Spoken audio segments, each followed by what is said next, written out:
Shalom, selamat pagi Bapak Ibu Saudara yang dikasihi oleh Tuhan. Mari kita pada pagi hari ini bersama-sama memuji Tuhan, datang kepada Tuhan, menyembah Tuhan, menyerahkan diri kita kepada Tuhan, dan mohon ampunan kepada Tuhan pada pagi hari ini. Mari kita datang kepada Tuhan dengan memuji Tuhan seperti rusa rindu sungaimu. Begitu jiwa kita rindu akan Tuhan. Mari kita memuji Tuhan seperti rusa rindu sungaimu. Seperti rusa rindu sungaimu, jiwaku rindu Engkau. Kaulah Tuhan hasrat hatiku, ku rindu menyembahmu. Kaulah kekuatan dan perisaiku, kepadamu rohku berserah.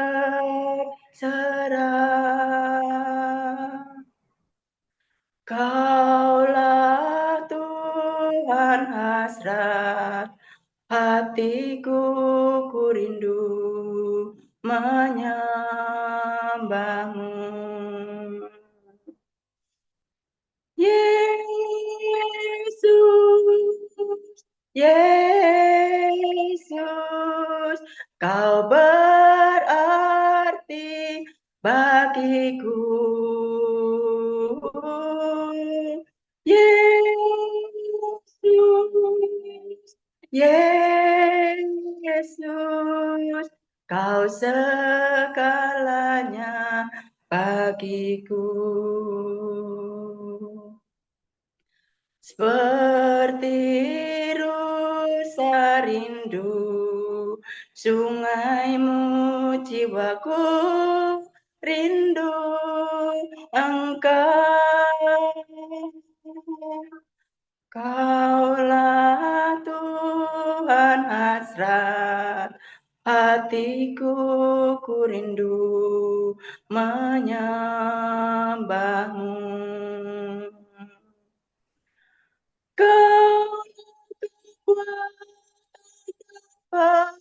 perisaiku, kepadamu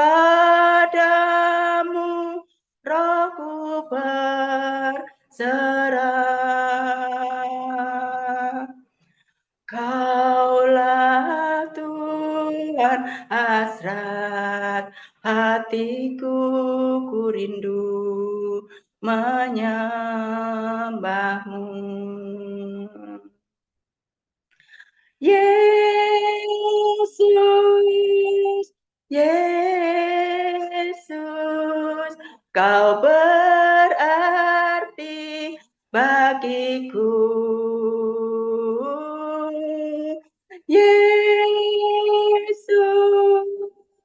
Yesus, Kau segalanya bagiku. Yesus, Yesus, Kau berarti bagiku. Yesus, Yesus, Kau berarti bagiku. Yesus, Yesus, Kau segalanya bagiku. Kau segalanya bagiku. Mari sebelum kita lanjutkan, kita bersama-sama berdoa. Benar ya Tuhan, Engkau adalah segalanya bagi kami. Karena Engkau ya Tuhan sumber penolong bagi kami. Engkau adalah sumber kekuatan bagi kami ya Tuhan. Ya Tuhan, biarlah kami semua yang rindu akan firman Tuhan, rindu akan Tuhan, boleh sama-sama datang kepadamu pada pagi hari ini ya Tuhan. Sucikan dan kuduskan hati serta pikiran kami ya Bapa, sehingga kami Tuhan boleh betul-betul ya Tuhan fokus dan sungguh-sungguh memuji serta memuliakan Engkau. Tuhan Yesus, ampuni kami ya Bapa. Jika kesalahan kami Tuhan sering membuat Engkau kecewa Tuhan, namun kami percaya Engkau adalah Maha Pengampun bagi kami Tuhan. Terima kasih Tuhan Yesus, kami mau berdoa ya Tuhan. Untuk internet juga yang dipakai Tuhan, biarlah kiranya Engkau akan urapi dan berkati Tuhan sehingga semuanya boleh berjalan dengan lancar. Tuhan Yesus, kami mempersiapkan diri kami Tuhan nanti juga akan mendengarkan firman Tuhan. Biarlah kiranya Engkau Tuhan boleh memberkati kami dengan firman-Mu Tuhan. Karena firman-Mu Tuhan adalah pelita bagi kami dan terang bagi jalan kami. Biarlah firman Tuhan yang akan disampaikan oleh Budi Tuhan boleh selalu menuntun hidup kami ya Bapa. Terima kasih Tuhan Yesus, kami juga mau berdoa ya Tuhan. Untuk doa-doa yang akan kami panjatkan di hadapan hadirat Tuhan. Untuk setiap pergumulan kami Tuhan. Biarlah kiranya Engkau ya Tuhan boleh berkenan ya Tuhan menjawab doa-doa kami Tuhan. Seturut dengan kehendak Tuhan, juga seturut dengan waktu yang ditentukan oleh Engkau. Ya Tuhan, biarlah kami Tuhan boleh selalu sabar, selalu menunggu Tuhan dengan iman kami. Kami percaya Tuhan Engkau akan menjawab setiap doa serta pergumulan kami ya Bapak. Terima kasih Tuhan Yesus, kami mau menyerahkan jam persekutuan doa pada pagi hari ini Tuhan, dari awal pertengahan hingga akhirnya, hanya di dalam nama Tuhan kami Yesus Kristus. Haleluya, haleluya, amin. Sebelum mendengarkan firman Tuhan, kita akan memuji Tuhan. Kuyak, bagi Tuhan tidak ada yang mustahil.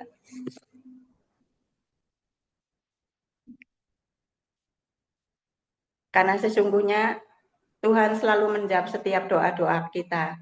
Begitu juga firman yang akan menghidupi kita Tuhan. Kami percaya melalui firman Tuhan yang akan disampaikan oleh Budwi juga boleh menjadikan kekuatan bagi kami semua. Kami yakin saat Engkau berfirman, ku menang saat Engkau bertindak. Mari kita memuji Tuhan. Bagi Tuhan tidak ada yang mustahil. Ku yakin saat Kau berfirman, ku menang saat Kau bertindak. Hidupku hanya ditentukan oleh perkataanmu. Ku aman karena Kau menjaga. Ku kuat karena Kau menopang. Hidupku hanya ditentukan oleh kuasa-Mu. Bagi Tuhan tak ada yang mustahil. Bagi Tuhan tak ada yang tak mungkin. Mujizatnya disediakan bagiku. Ku diangkat dan dipulihkannya. Ku yakin saat Kau berfirman, ku menang saat Kau bertindak. Hidupku hanya ditentukan oleh perkataan-Mu. Ku aman karena Kau menjaga. Ku kuat karena Kau menopang. Hidupku hanya ditentukan oleh kuasa-Mu. Bagi Tuhan tak ada yang mustahil. Bagi Tuhan tak ada yang tak mungkin. Mujizatnya disediakan bagiku, ku diangkat dan dipulihkannya. Bagi Tuhan tak ada yang mustahil, bagi Tuhan tak ada yang tak mungkin. Mujizatnya disediakan bagiku, ku diangkat dan dipulihkannya. Mujizatnya disediakan bagiku, ku diangkat dan dipulihkannya. Ku diangkat dan dipulihkannya. Saya persilakan kepada Ibu Dwi. Mari kita berdoa. Kami bersyukur kepada Engkau ya Tuhan, untuk kesempatan yang Tuhan berikan kepada kami pada hari ini. Kami boleh memuji Engkau, kami boleh mendapatkan penguatan dari-Mu melalui puji-pujian yang kami naikkan di hadapan Tuhan. Dan saatnya Tuhan, kami akan mendengarkan firman-Mu, kiranya Engkau menolong kami untuk memberikan kepada kami pengertian tentang kebenaran firman-Mu. Biarlah waktu ini Engkau menguasai kami sehingga firman-Mu tidak akan berlalu dengan sia-sia. Terima kasih Tuhan Yesus, di dalam nama-Mu kami berdoa. Amin. Selamat pagi Bapak Ibu yang dikasihi Tuhan. Mari kita membaca salah satu kisah di dalam satu perikop, di mana dalam perikop itu ada dua kisah ya. Kita baca salah satunya di Injil Markus pasal 5 ayat 25 sampai 34. Yaitu kisah seorang perempuan yang sudah 12 tahun mengalami sakit pendarahan. Saya akan membacakannya. Saya baca mulai dari ayat 24. Lalu pergilah Yesus dengan orang itu. Orang banyak berbondong-bondong mengikuti dia dan berdesak-desakan di dekatnya. Adalah di situ seorang perempuan yang sudah 12 tahun lamanya menderita pendarahan. Ia telah berulang-ulang diobati oleh berbagai tabib, sehingga telah dihabiskannya semua yang ada padanya. Namun sama sekali tidak ada faedahnya, malah sebaliknya keadaannya makin memburuk. Dia sudah mendengar berita-berita tentang Yesus, maka di tengah-tengah orang banyak itu, ia mendekati Yesus dari belakang dan menjamah jubahnya. Sebab katanya, asal kujamah saja jubahnya, aku akan sembuh. Seketika itu juga berhentilah pendarahannya dan ia merasa bahwa badannya sudah sembuh dari penyakitnya. Pada ketika itu juga Yesus mengetahui bahwa ada tenaga yang keluar dari dirinya, lalu ia berpaling di tengah orang banyak dan bertanya, "Siapa yang menjamah jubahku?" Murid-muridnya menjawab, "Engkau melihat bagaimana orang-orang ini berdesak-desakan dekatmu, dan engkau bertanya, siapa yang menjamah aku?" Lalu ia memandang sekelilingnya untuk melihat siapa yang telah melakukan hal itu. Perempuan itu yang menjadi takut dan gemetar ketika mengetahui apa yang telah terjadi atas dirinya, tampil dan tersungkur di depan Yesus dan dengan tulus memberitahukan segala sesuatu kepadanya. Maka katanya kepada perempuan itu, "Hai anakku, imanmu telah menyelamatkan engkau. Pergilah dengan selamat dan sembuhlah dari penyakitmu." Nah, kita juga bisa membaca kisah ini dalam Injil Matius pasal 9 ayat 20 sampai 32 dan Lukas 8 ayat 43 sampai 48. Bapak Ibu yang dikasihi Tuhan, Peristiwa ini terjadi ketika Tuhan Yesus dalam perjalanan menuju ke rumah seorang kepala rumah ibadat yang bernama Pak Yairus dengan kepentingan untuk menyembuhkan anak Pak Yairus yang saat itu sakit keras dan hampir mati. Lalu saat dalam perjalanan ada seorang perempuan yang juga sangat membutuhkan Tuhan Yesus untuk kesembuhan dirinya dari sakit yang dideritanya selama 12 tahun. Lokasi terjadinya peristiwa ini ada di kota Kapernaum di tepi Danau Galilea atau Danau Tiberias. Kisah ini terjadi setelah Tuhan Yesus mendarat kembali di Kapernaum sesudah berlayar menyeberangi Danau Tiberias dari daerah orang Gerasa atau Gadara, di mana Tuhan Yesus membuat suatu mujizat, yaitu mengusir roh jahat. Nah, kabar tentang kembalinya Tuhan Yesus ini didengar oleh orang-orang Yahudi yang tinggal atau berada di daerah sekitar Laut Galilea, termasuk juga didengar oleh Pak Yairus dan didengar pula oleh perempuan yang sakit pendarahan ini. Bapak Ibu yang kasih Tuhan, apa yang dialami oleh perempuan ini? Perempuan ini sudah 12 tahun, ya, selama 12 tahun ia menderita pendarahan.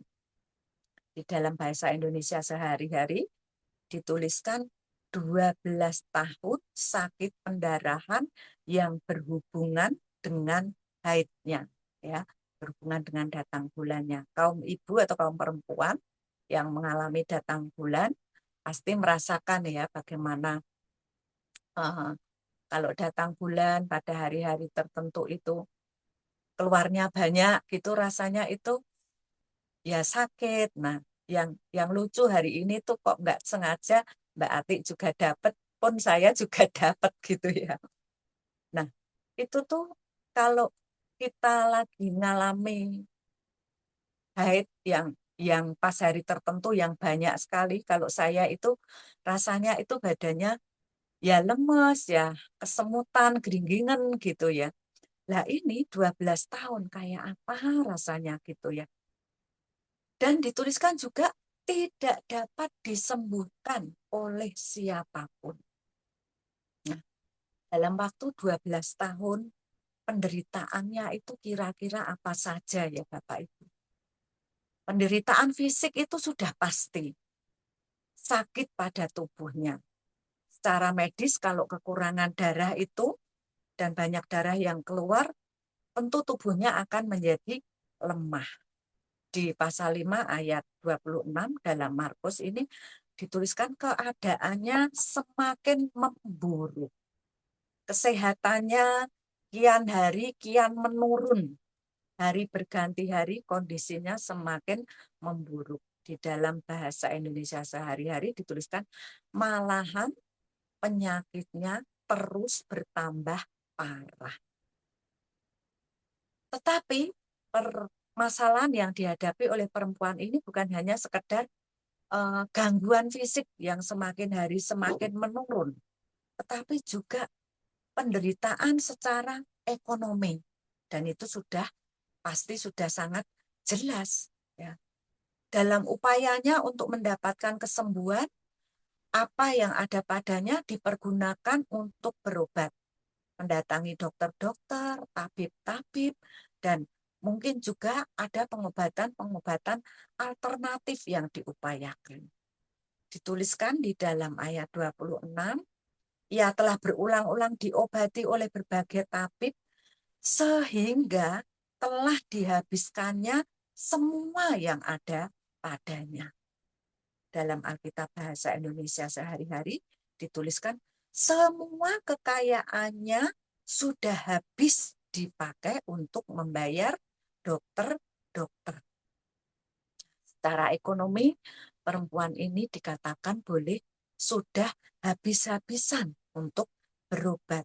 Sudah tidak punya apa-apa lagi untuk berobat. Juga dia tidak bisa bekerja sejak mengalami gangguan kesehatan tersebut. Lalu penderitaan yang dialaminya lagi adalah penderitaan secara sosial. Sakit pendarahan itu saja sudah merupakan suatu penderitaan. Ditambah dengan adanya hukum Taurat yang memberatkan. Kita bisa membacanya dalam Imamat pasal 15, khusus untuk kaum perempuan itu pasal 15 ayat 19 sampai 30. Saya akan bacakannya dari ayat 25 saja. Nanti yang lain Bapak Ibu bisa membacanya. Apabila seorang perempuan berhari-hari lamanya mengeluarkan lelehan, yakni lelehan darah yang bukan pada waktu cemar kainnya atau haid ya, atau apabila ia mengeluarkan lelehan lebih lama dari waktu cemar kainnya, maka selama lelehannya yang najis itu, perempuan itu adalah seperti pada hari-hari cemar kainnya, yakni ia najis. Nah, jadi perempuan itu dianggap sebagai perempuan yang najis. Karena ia najis, maka apapun, baik itu benda-benda, tempat tidur, tempat duduk, dan semua benda yang tersentuh olehnya, dan siapapun manusia, termasuk itu suaminya, keluarganya, saudara, teman, yang terkena atau tersentuh oleh perempuan itu juga menjadi najis. Nah, siapa yang mau menjadi najis karena tersentuh oleh perempuan ini? Nah, tentu tidak ada yang mau karena ribet hukumnya, harus menyucikan diri dari kenajisan mereka. Nah, jadi perempuan ini menjadi terisolasi dalam pergaulannya. Ia dikucilkan, ia dianggap najis, terisolasi dari kehidupan masyarakat dan bahkan juga dari keluarganya. Nah, saya membayangkan Bapak Ibu, jika perempuan ini adalah perempuan yang sudah berumah tangga tetapi belum memiliki anak, bisa jadi suaminya itu akan menikah lagi. Karena tidak tahu kapan akan sembuh dan berapa lama akan berada dalam kondisi seperti ini. Karena perempuan ini tidak boleh disentuh. Dengan demikian, penderitaan perempuan ini semakin berat karena ia harus dikucilkan. Sehingga dapat dikatakan ia mengalami diskriminasi dalam masyarakat. Padahal seharusnya dia mendapatkan support dan penguatan dari orang-orang yang berada di sekelilingnya dan mendapatkan bantuan. Apalagi ketika dia berada dalam kondisi yang sangat lemah. Kemudian penderitaan apalagi, yaitu adalah penderitaan rohani. Bilangan 5 ayat 2 dan 3 menuliskan, perintahkanlah kepada orang Israel supaya semua orang yang sakit kusta, semua orang yang mengeluarkan lelehan, dan semua orang yang najis oleh mayat disuruh meninggalkan tempat perkemahan. Baik itu laki-laki maupun perempuan, haruslah kau suruh pergi. Keluar ke tempat perkemahan, haruslah mereka kau suruh pergi, supaya mereka jangan menajiskan tempat perkemahan di mana aku diam di tengah-tengah mereka. Ya, keras sekali ya hukum Taurat pada waktu itu. Perempuan ini juga tidak bisa ikut beribadah. Dia tidak bisa ikut masuk ke dalam bait Allah dan tidak bisa berbakti, bersekutu bersama dengan orang lain. Tidak bisa mendapatkan firman Allah yang diberitakan oleh para imam yang dapat menguatkan rohaninya. Dan hal ini tentunya bisa mengakibatkan kehidupan kerohaniannya makin lama makin kering. Mengalami keadaan mental atau jiwa yang terpuruk, semakin down. Apalagi seiring dengan sudah tidak adanya biaya untuk berobat dari sakitnya, untuk dia berupaya untuk sembuh. Bapak Ibu, bisa jadi dia itu sudah merasa putus asa menghadapi keadaannya dan ingin rasanya sudahlah menerima diri saja apa adanya. Nah, bisa jadi imannya juga sudah mulai lemah. Nah, ini terlihat dari kata-kata Tuhan Yesus kepada perempuan itu ketika datang kepadanya di dalam Injil Matius pasal 9 ayat 22 ya. Tetapi Yesus berpaling dan memandang dia serta berkata, teguhkanlah hatimu, hai anakku. Perkataan itu mengisyaratkan bahwa secara mental perempuan ini juga sudah sangat lemah. Berat sekali ya Bapak Ibu penderitaan yang dialami oleh perempuan ini. Saya nggak bisa membayangkan betapa sangat terpuruknya perempuan ini. Sejak kapan beliau ini mengalami pergumulan ini, mengalami penderitaan ini?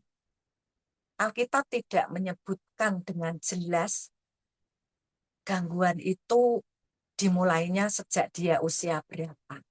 Tetapi dituliskan itu ada hubungannya dengan haidnya. Berarti ia adalah perempuan yang sudah haid, ya, sudah. Juga bisa dilihat dari apa yang diupayakan, perjuangannya untuk berobat, memiliki harta kekayaan untuk berobat. Menurut saya dia adalah seorang perempuan yang sudah dewasa dan pada waktu itu mampu bekerja.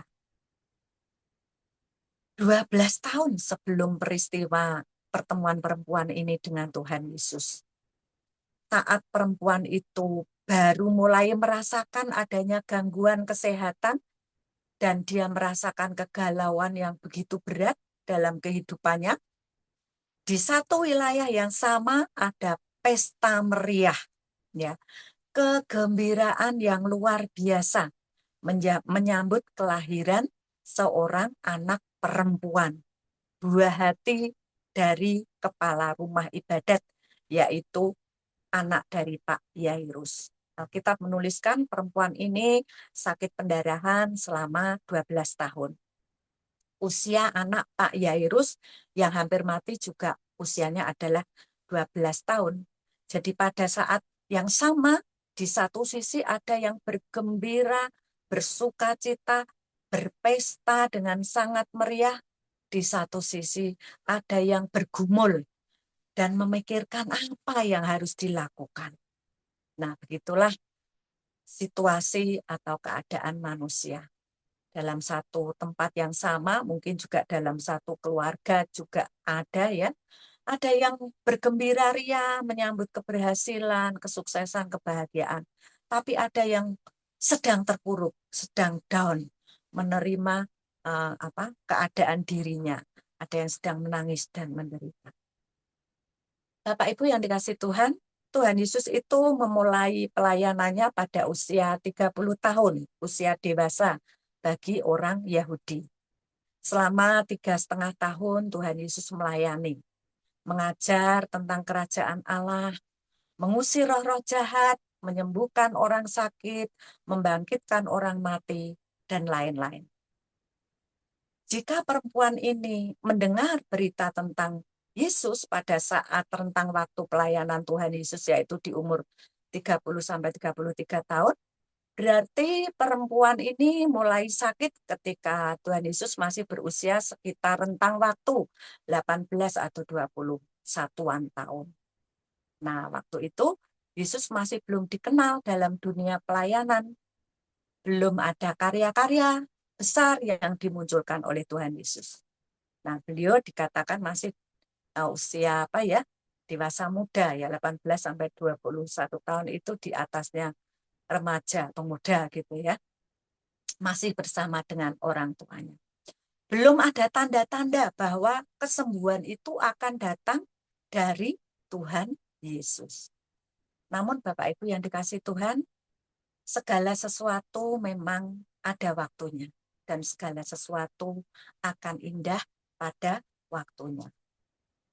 Setelah bergumul selama 12 tahun, menderita selama 12 tahun, setelah semua usahanya tidak membuahkan hasil, dan di dalam keadaan yang sudah tidak punya apa-apa dan tidak punya siapa-siapa, harapannya tumbuh ketika mendengar berita tentang Yesus dan perbuatan-perbuatan ajaib yang dilakukan. Perempuan ini masih punya harapan, yaitu kepada Tuhan Yesus. Perempuan ini belum pernah melihat Yesus, tetapi dia sudah sering mendengar cerita tentang Yesus. Dalam Markus 5 ayat 27 dikatakan, dia sudah mendengar berita-berita tentang Yesus. Bahasa Indonesia sehari-hari menuliskan, wanita ini sudah mendengar banyak tentang Yesus. Jadi meskipun ia sudah rasanya putus harapan, tetapi telinganya masih terbuka untuk mendengarkan informasi-informasi kira-kira apa dan siapa yang bisa menyembuhkan dirinya. Nah, dari situlah ia mulai menaruh harapannya kepada Tuhan Yesus. Lalu apa yang dilakukan oleh perempuan ini? Ia mulai bertindak, Bapak Ibu. Di dalam pasal 5 ayat 24 dikatakan, orang banyak berbondong-bondong mengikuti dia dan berdesak-desakan di dekatnya. Lalu disebutkan di situ adalah di situ seorang perempuan. Nah, jadi di dalam banyaknya orang yang berkerumun dan berbondong-bondong, perempuan itu juga hadir di situ. Ia datang di situ. Respons perempuan ini saat mendengar bahwa Tuhan Yesus itu datang ke kotanya, sangatlah luar biasa. Dia datang walaupun terhalang oleh banyak orang yang berdesak-desakan di sekitar Tuhan Yesus. Kondisinya secara lahiriah dan batin sudah cukup menyiksa dirinya. Tetapi dia bisa menguatkan dirinya untuk menerobos kerumunan banyak orang. Dia bertindak. Kemudian dia melakukan semuanya itu dengan berani dan dengan beriman. Di ayat 27 dikatakan ia mendekati Yesus dari belakang dan menjamah jubahnya. Sebab katanya, asal ku jamah saja jubahnya, aku akan sembuh. Dia tidak mungkin mendatangi Tuhan Yesus secara langsung karena ia terhalangi oleh banyak orang yang berkerumun. Yang hanya dia bisa lakukan adalah menjamah. Jadi ia cari di sela-sela orang yang berkerumun itu dengan sengaja untuk bisa mengulurkan tangannya menjamah. Dan itu dia imani, kalau saja ku jamah jubahnya, aku akan sembuh.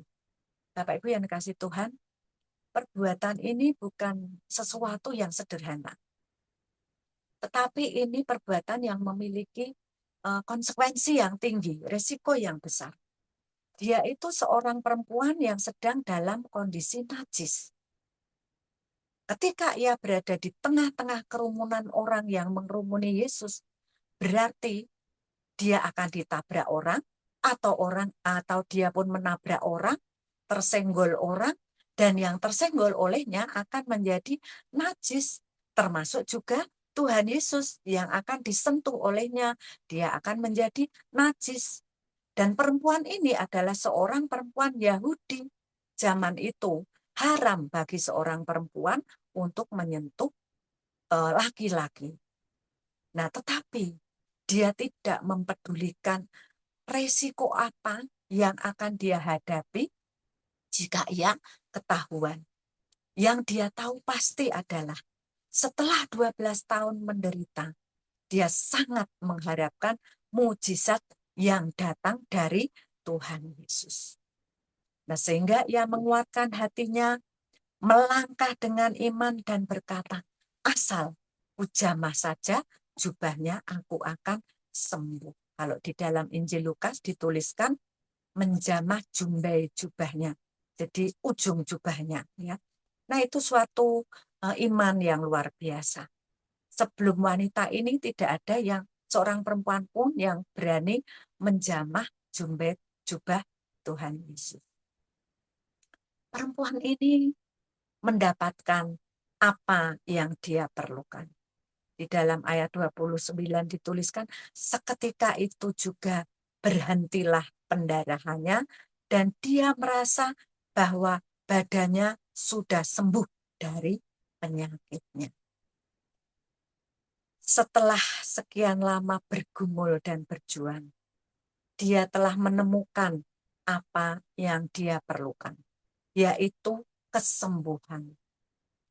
Keyakinan yang teguh dalam kuasa Yesus merupakan hal yang membedakan imannya dari orang-orang lain yang menderita. Kesembuhan ini menunjukkan bahwa kuasa Kristus itu tidak terbatas oleh metode atau cara-cara manusiawi, tetapi berasal dari Yesus yang merupakan Sang Pencipta dan Sang Penyembuh. Sungguh, bagi Tuhan tidak ada yang mustahil. Bagi Tuhan tidak ada yang tidak mungkin. Mukjizatnya disediakan bagi perempuan ini. Kita melihat bagaimana respon Tuhan Yesus. Telah terjadi kontak fisik dan rohani, sehingga ada kuasa yang keluar dari Tuhan Yesus. Dan itu hanya Tuhan Yesus yang tahu.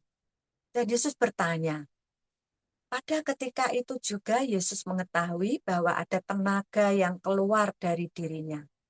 Lalu ia berpaling di tengah orang banyak dan bertanya, siapa yang menjamah jubahku? Nah, Bapak Ibu, apakah Tuhan Yesus itu tidak tahu sehingga ia perlu bertanya? Ia pasti tahu ya, karena ia itu Tuhan. Tapi satu hal yang ingin Tuhan nyatakan di sini, yaitu bahwa adanya pengakuan yang jujur dari seseorang. Pertanyaan ini akan menyebabkan perempuan itu memberikan pengakuan atau kesaksian. Dan pengakuan serta kesaksian ini sangat baik dan bermanfaat untuk perempuan itu sendiri maupun untuk orang-orang yang ada di sekitarnya yang mendengarnya. Di dalam Lukas 8 ayat 47 dituliskan, ketika perempuan itu melihat bahwa perbuatannya itu ketahuan, ia datang dengan gemetar, tersungkur di depannya, dan menceritakan kepada orang banyak apa sebabnya ia menjamah dia, dan bahwa seketika itu juga menjadi sembuh. Dengan demikian, perempuan ini tidak lagi dianggap sebagai seorang perempuan yang najis. Dan dengan kata lain, Yesus bertanya bukan karena ia tidak tahu, tetapi ia ingin perempuan itu bersaksi, mengungkapkan kepada banyak orang apa yang terjadi. Pertanyaan Tuhan Yesus dan pengakuan perempuan ini membuat status perempuan ini dipulihkan. Dan respon Tuhan Yesus selanjutnya setelah perempuan ini mengaku, maka katanya kepada perempuan itu, hai anakku, imanmu telah menyelamatkan engkau. Pergilah dengan selamat dan sembuhlah dari penyakitmu. Tuhan Yesus mengukuhkan dan mendeklarasikan kesembuhan perempuan ini. Kalau biasanya pengakuan kesembuhan itu dilakukan oleh imam, ini dilakukan oleh Tuhan Yesus sendiri. Dengan perkataan itu menunjukkan bahwa apa yang dialami oleh perempuan itu sudah selesai dan statusnya dipulihkan. Perhatikan kata-kata Tuhan Yesus. Hai anakku. Ini adalah sapaan penuh kasih. Dan menunjukkan bahwa meskipun ada banyak orang di sekitar Tuhan Yesus, meskipun ada banyak pria, ada banyak yang lain, tetapi ia tetap memperhatikan satu pribadi yang sederhana, yang lemah, yaitu perempuan itu. Perempuan yang dijauhi, perempuan yang terisolasi, perempuan yang mengalami diskriminasi, dipanggil dengan sebutan anak. Sebutan yang dekat, bagaikan air yang menyirami tanah yang gersang. Di situ Yesus hadir sebagai Bapa yang meneduhkan, yang siap mengayomi, yang siap melindungi dan menenangkan. Imanmu telah menyelamatkan engkau. pergilah dengan selamat dan sembuhlah dari penyakitmu. Perempuan ini bukan hanya sembuh secara fisik, tetapi lebih dari itu. Ia selamat. Artinya adalah segala sesuatu yang ada di dalam hidupnya dipulihkan oleh Tuhan. Hubungannya dengan Allah yang tadinya terputus oleh karena penyakitnya, tidak bisa beribadah, tidak bisa dekat dengan Allah, kemudian menjadi terkoneksi kembali dengan Allah. Hubungannya dengan sesama yang telah terputus, kini juga tersambung kembali. 12 tahun hidup dalam kegelapan dan hampir putus asa. Akhirnya happy ending setelah bertemu dengan pribadi yang tepat, yaitu Tuhan Yesus. Masih ada harapan di dalam Yesus, sehingga kini dia mampu menatap masa depannya. Bapak Ibu yang dikasihi Tuhan, nama perempuan ini tidak pernah diketahui, tetapi perjalanan imannya mampu menembus ribuan tahun dan menjadi teladan bagi banyak orang. Kisah tentang wanita atau perempuan yang sakit pendarahan selama 12 tahun adalah suatu contoh yang memperlihatkan betapa kasih Kristus begitu besar merespon setiap permohonan dengan penuh belas kasih. Meskipun permohonan itu datang secara diam-diam. Kesaksian perempuan ini memperlihatkan betapa kasih Kristus itu tidak mengenal batas dan bagaimana iman yang sungguh-sungguh akan diakui dan dihormati oleh Tuhan. Meskipun iman itu nampak sederhana. Seberat apakah pergumulan di dalam hidup kita? Seberat apakah penderitaan yang kita alami saat ini? Sudah berapa lama kita menanggung pergumulan atau penderitaan kita saat ini? 12 tahunkah? Kurangkah? Atau bahkan lebih dari 12 tahun? Dalam pergumulan yang sama atau pergumulan yang bervariasi, silih berganti selalu dan selalu bergumul. Mari kita meniru teladan perempuan ini. Iman dari perempuan ini. Menguatkan hati, memberanikan diri, datang kepada Tuhan dengan penuh iman. Tidak lagi mengandalkan kekuatan dan cara-cara sendiri. Cara-cara kita sendiri, kemampuan kita sendiri. Tetapi benar-benar pasrah dan percaya bahwa Tuhan Yesus sanggup menolong dengan caranya, yaitu cara Tuhan. Walaupun terkadang kita merasa sepertinya Tuhan masih diam saja, 12 tahun lebih masih diam saja, belum berkarya, belum bertindak. Tetapi segala sesuatu, semua terjadi sesuai dengan waktunya Tuhan, bukan waktu kita. Kisah perempuan yang menderita sakit pendarahan ini mengilhami kita untuk memperkuat iman dan tetap bertahan dalam pengharapan kepada Kristus. Saya tuliskan judul tadi adalah masih ada harapan di dalam Yesus. Karena memang perempuan itu baru bertemu dengan Yesus. Kita yang sudah bertemu dengan Yesus bukan lagi masih ada harapan di dalam Yesus, tetapi di dalam Yesus akan selalu dan terus dan tetap ada harapan. Memelihara iman yang teguh dalam setiap situasi dan percaya bahwa Kristus adalah penolong yang sangat terbukti dalam setiap pergumulan dan persoalan kehidupan kita. Seberat apapun pergumulan kita, Allah kita mengerti. Yesus mengerti. Yesus peduli. Tuhan Yesus mengerti setiap persoalan hidup kita. Ia hadir bukan hanya sebagai sahabat kita, tetapi Ia hadir sebagai Bapa yang memanggil kita, hai anakku, yang siap menerima kedatangan kita, mendengar segala keluh kesah kita, menemani pergumulan kita, dan pada waktunya Dia akan menjawab pergumulan dan persoalan hidup kita. Amin. Tuhan Yesus memberkati kita. Mari kita satukan hati di dalam doa. Terima kasih Tuhan Yesus untuk firman-Mu yang telah berlalu dari pendengaran kami. Kuatkan iman kami, teguhkan iman kami, taruhkan di dalam hati kami iman di dalam kami menghadapi segala persoalan kehidupan kami.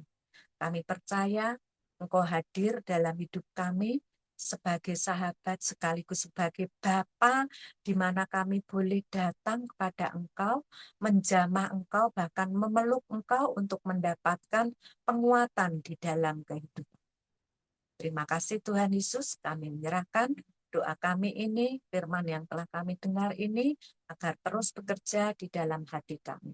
Haleluya, amin. Saya serahkan pada Bu Ati.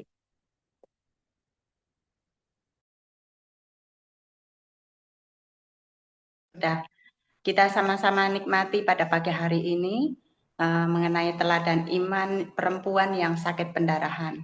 Hendaklah kita sebagai anak-anak Tuhan juga mempunyai sikap yang sama untuk boleh memiliki iman di dalam setiap pergumulan kita, setiap persoalan hidup kita, kita hendaknya terus beriman kepada Tuhan karena kita mempunyai Allah yang mengerti dan Allah yang peduli. Terima kasih Bu Dwi untuk firman Tuhannya. Tuhan Yesus memberkati. Kita akan doa syafaat bersama-sama sebentar lagi. Doa syafaat udah dibagikan kemarin ya. Yang belum mendapatkan pokok doa syafaat boleh ngambil pokok doa syafaat yang ada di layar. Kita semua sangat bersyukur karena kita mempunyai Allah yang sangat mengerti, Allah yang sangat peduli. Banyak perkara yang tidak dapat kami mengerti, namun Tuhan tahu. Karena kita mempunyai Allah yang luar biasa, yang Allah yang sanggup melakukan setiap segala perkara di dalam setiap kehidupan kita. Mari kita memuji Tuhan sebelum kita doa syafaat bersama-sama. Allah peduli. Banyak perkara yang tak dapat ku mengerti, mengapakah harus terjadi di dalam kehidupan ini. Satu perkara yang ku simpan dalam hati, tiada satu pun yang terjadi tanpa Allah peduli.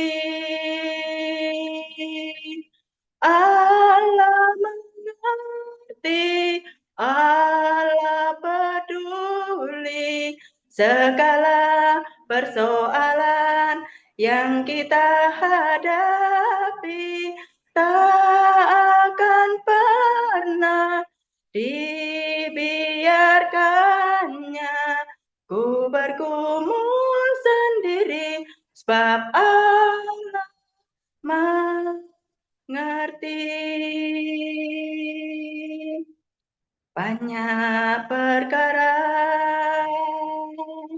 yang tak dapat ku mengerti, mengapakah harus terjadi di dalam kehidupan ini. Satu perkara yang ku simpan dalam hati, tiada satu pun yang terjadi tanpa Allah peduli.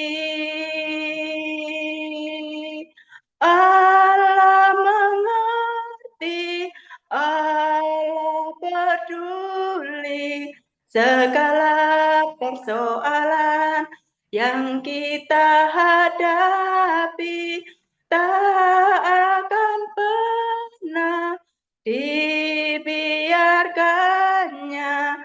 Ku bergumul sendiri sebab mengerti. Allah mengerti, Allah peduli segala persoalan yang kita hadapi tak akan pernah dibiarkannya. Ku bergumul sendiri sebab Allah mengerti. Ku bergumul sendiri sebab Allah mengerti. Mari kita berdoa syafaat bersama-sama. Pagi hari ini, hamba-Mu berdoa untuk seluruh jemaat yang pengharapan.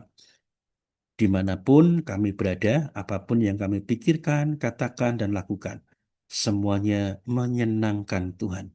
Setiap langkah hidup kami, setiap usaha kami, diberkati dan dibuat berhasil oleh Tuhan. Di dalam nama Tuhan Yesus Kristus, kami berdoa. Amin. Kita pujikan Bapa, terima kasih. Bapa, terima kasih. Bapa, terima kasih. Bapa, di dalam